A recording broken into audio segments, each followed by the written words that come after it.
In relationship to this, the whole notion of development and reincarnation and all this kind of thing. I was speaking with one of my students who's doing a piece on this, and we were saying that because often, what people report, people report that they experience after, after consciousness is free to release from the body, tends to differ, and often it's very personal, and often has to do with culture and the unconscious, et cetera, et cetera. But what I was wondering was, and thinking that if this fundamental identification from the individual and collective ego had really been transcended, one had begun to really, surrender and give oneself to this creative thrust, this creative drive, at the deepest level, then I would imagine that when consciousness, released itself from the body, that one would most likely begin to see and feel that God urge as consciousness, free from and transcending these personal, and cultural and subconscious, demons and ghosts and endless amounts of time, and begin and experience that same kind of intensity, free from all this. It's kind of Well, that's and so few people ever report anything like that because very few people were. They're all Shirley MacLaine. I mean, the Dalai Lama can't remember his past lives, but Shirley's in there building pyramids and shit. The traditions, there's kind of a fairly common understanding in the traditions, including the Catholic Church up to about the 4th century, and that is that basically the soul, if you want to call it that, is a repository of two fundamental capacities. One is your virtue, and one is your wisdom. And this is what transmigrates from life to life according to the general traditions. Virtue is the subtotal of the good deeds that you've done. Wisdom is always defined as capacity to understand emptiness.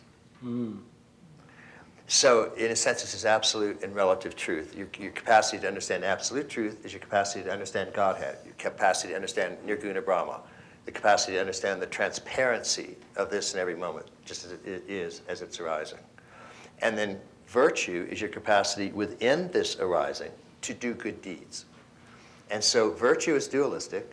You do good and avoid evil. And wisdom is non-dual.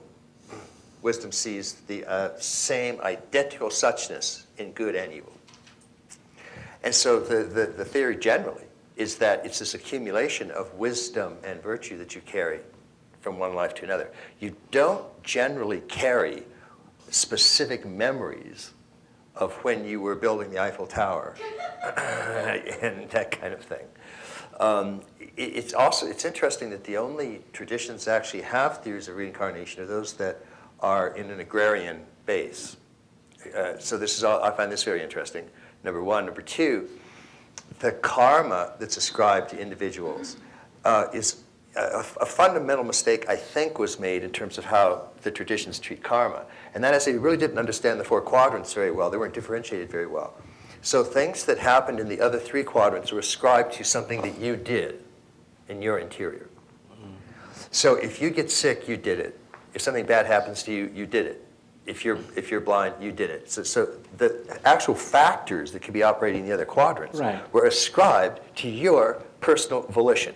And that's probably a very, very deep mistake. That's not to say that there isn't karma, there is. But there's karma in all 4 quadrants. So if somebody dumps, the Exxon Valdez dumps toxic waste in your backyard, if you are a Jew at Auschwitz, you're not solely responsible for what's happening. That's a fundamental bad way to look at it. So you have to sort of straighten out exactly what is your karma, what are you responsible for, and then that, if anything, is what would go from lifetime to lifetime. But also you can just start by straightening out just what you are responsible for and what you aren't responsible for. That's a very, very important notion.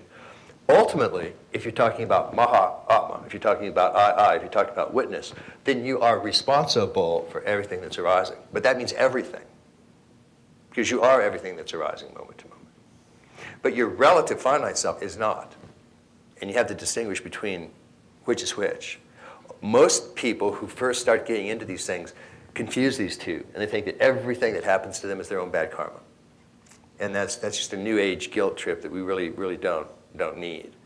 So these are things you sort of consider then in terms of how you come down on reincarnation. If sort of, people sort of have a sense about it one way or another. Shankara probably had the final say, where he said the Lord is the one and only transmigrant. And that probably ends that one. But as the Lord transmigrates, the degree to which he, she, or it is realized, that's right. And now more in an evolutionary context, is the degree to which he or she will be experienced. Yeah. That would be the theory evolutionarily, sure. Beyond the physical form. Yeah. Well, but interesting that if it was then that the self then there would be less and less personal and collective karma that would be that would be carried along. Yeah, at least exactly. Which I think is a very important notion. It's still carried along. Yeah. But you're not responsible for things going on in these other four quadrants. I mean, due diligence and responsibility has to go to people that basically are poisoning the environment, among other things, including poisoning the environment with really mediocre speech and bad jokes. And there's a whole horrifying, the seventh ring of hell is for people that do that. So you have to kind of watch that.